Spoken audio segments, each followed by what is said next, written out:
Senator, welcome to the virtual couch. Chris, it is absolutely wonderful to join you today. It's good to have you here. When I go through your list of achievements in such a short space of time, it's exhausting. Was that always the plan? 3 different elite kind of careers? No, not really. I had a passion for journalism when I was at school, but I also had a passion for law, and I was really in a bind as to which pathway to choose when I was doing my final year of schooling. So I obviously headed out doing all sorts of wonderful work in journalism, in radio, TV, and then, of course, pursued my passion for the law. But probably the career that I least planned was politics, but here I am, Chris.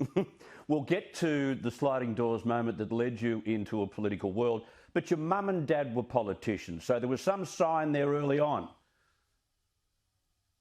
Yes, well, they were great. They were great members of our Geelong community, and Mum was a member of Jeff Kennett's government and a cabinet minister. My father was a local mayor and councillor. He stood for politics, but he didn't manage to get there. But they were both really amazing inspirations in my life, very much focused on can-do.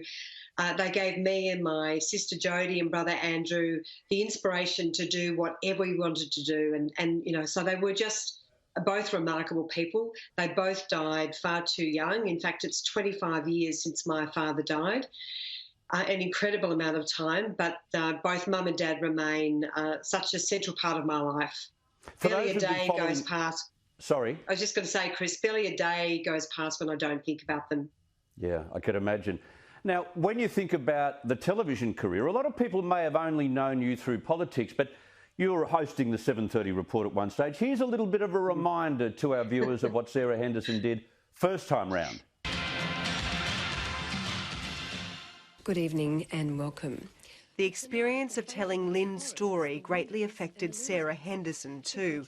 She helped Lynn in her recovery, and when she became an MP, spoke about Lynn in her maiden speech. What was it like to work for the ABC? Well, as you can see, I looked a bit younger then. But look, the ABC is a great organisation. It taught me so much. I was there for around 9 years. I did the Investigators, I did the holiday program and the 7:30 report for a number of years, including hosting the Victorian edition. I think it was a really sad day when the 7:30 report went national. So the states lost their own current affairs program. But that's not to say there weren't trials and tribulations at the ABC, along with channels 9, 10 and 7, where I also worked. Compared to politics, I think the media game was a little tougher, I have to say. Well, this is interesting because the big conversation in federal parliament at the moment is Malcolm Turnbull's bonk ban, which is being taken up by others in other jurisdictions, and a lot of talk about women, how tough they're doing it, and the Liberal Party trying to find candidates like yourself to take up seats. It's a great difficulty finding the right person. So given all of that, what do you think is a more dangerous environment to work in as a woman? Is it the political sphere in Canberra, or is it in those newsrooms that you worked in for so many years? Well, Chris, I think it's a great honour to be a Member of Parliament. I really do, and I think it is wonderful to serve the community. And I have to say, in the Liberal Party, I have always been treated with the utmost of respect. Yes, I know it's a tough game at times, and particularly when you're trying to persuade people to vote for you and to get the numbers, whether it's at a preselection or in a general election. But the only abuse that I have ever received is from the Labor Party, and that's been pretty unpleasant. Even during the leadership difficulties that we had when, of course, Scott Morrison eventually prevailed, Peter Dutton and people who were supporting Peter, the likes of Andrew Hastie and Tony Passon, treated me with absolute respect. So I really do reject the notion that we have any sort of toxic environment in Parliament House. It is a far better environment than I ever experienced in almost any newsroom. In fact, I had a terrible incident at the ABC where a shocking executive producer used to scream obscenities in my ear when I was live on air presenting the 7:30 report, and I eventually complained about him and he was sacked. but I've seen many incidents of fairly questionable behaviour at television stations around the country, which is in stark contrast to my experience in politics. That's interesting. That's interesting you say that, because there's so much focus on how behind the times federal political culture is at the moment, but that's an interesting take from a different view and someone who's actively inside the political circle at the moment. Can I move on to your legal degree? You churned out a law degree and then you ended up in New York and on the same floor as Rupert Murdoch. Please explain. Well, I had a wonderful opportunity to work for a great law firm, Allen's, working mainly in commercial litigation. And I ended up with a fabulous opportunity to move to New York and work for News Corporation. So it was a very exciting time in New York. And I did end up on the same floor as Rupert Murdoch because they ran out of space in the legal department, which was the next floor up. But it was an amazing time during the dot-com boom and the bust. And of course, New York was absolutely alive. This is in the late 1990s, before obviously 9/11. And so it was a wonderful experience. I learned so much about the law and about the media game. And it was an experience of a lifetime, Chris. And so you've walked into boardrooms and places to give advice on the executive floor. What was the executive floor like? Because some of us may never get there. Well, as I say, I was only there because there wasn't enough space in the legal department. But look, it was a great thrill. I mean, New York, it feels like the centre of the universe, and I obviously worked there quite a long time ago now, and I have not been back. I'm absolutely busting to take my son back to New York. So it was incredible. It was a great insight into the machinations of an incredible company. And of course, we had so many different properties, including the New York Post, which kept us all busy. But really, I was really dumbstruck when we had our very first boardroom meeting with all the other lawyers. I walked into the boardroom and I could see all the original sort of cartoon cells of The Simpsons, so the very early frames, and I was just so blown away by that because, of course, News Corp has created so many wonderful programs, including The Simpsons. But look, as I say, Chris, it was a remarkable time and great experience to work there as a lawyer.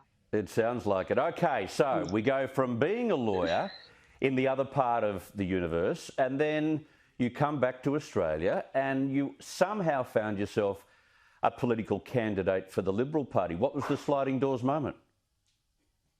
Well, I came back to Australia actually because my mum was really ill and I needed to be home with her. And very sadly, she died about 18 months later. So that really did make me question my whole life. So I started my own small business, sort of media advisory agency. And then I moved to Sydney and I started to work for Network 10. I had a baby, my beautiful boy, Jeremy, who's now nearly 15.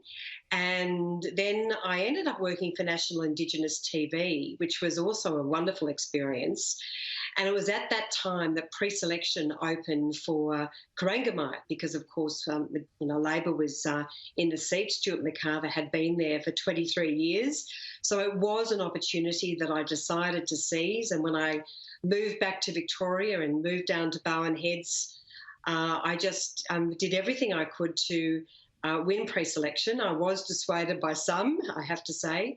But for me, Chris, it was all about representing my home. So hold on a second. There were people who were saying you are never going to get this position from within the party? Yes, these pre-selections can be pretty big battles. Right. In fact, one woman told me that I was not a fit candidate because I was a sole parent, and I found that pretty distasteful. And in fact, it was at that moment, Chris, that I decided to go for it. I thought to myself, you know what, I don't care if I get one vote.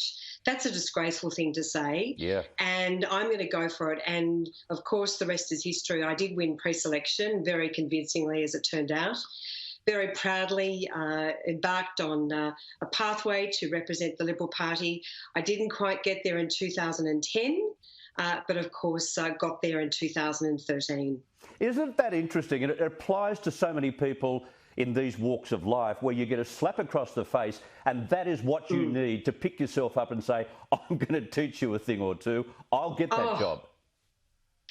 Absolutely. I mean, I just couldn't believe it. I didn't believe it. And I mean, the Liberal Party is very much a change beast.